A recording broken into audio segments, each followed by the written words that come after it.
is such a nice day today. I've had to close the door because the sunshine is just ruining video. Just too much light, but it's such a lovely day today. It's made me very sleepy, very difficult to stay awake. However, I've made some decent progress on this. Both these arms are too long. This is the sharpening jig. This one's a little bit stiff.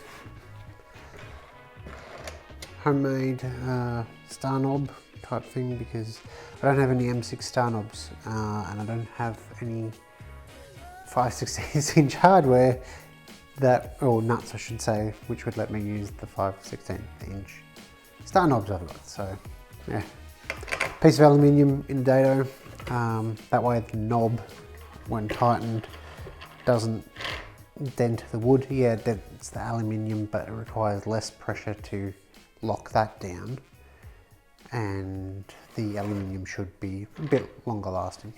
It's an experiment, we'll see. So the general idea is just like the Wolverine jig.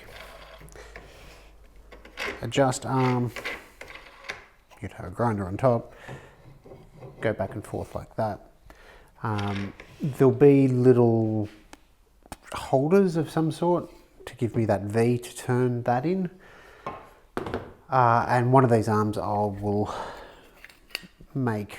house this. Words real good too. One of the arms I'll add on some blocks on the sides so that I can add this tool rest on. That'll then let me switch the tool rest arms between either one, so that would be the CBN wheel or the aluminium oxide. So depending on what I'm grinding, both the material composition and whether I'm trying to sharpen something or grind it down. So I'll cut these to length. The plans call for 700 mil. So 700 mil would be that long, so about 300 shorter, I think. Yeah, so I think that would be fine. I know I said I wanted to do the Highlander sword first, but I think I'll go with the toe kicker, which was the Viking King Magnus III's sword. It's a very simple sort of short sword. Has enough little decoration I can play around with that, but it doesn't involve complex curves, not that the Highlander sword does. A little bit simpler to do, meaning you can do it in better time.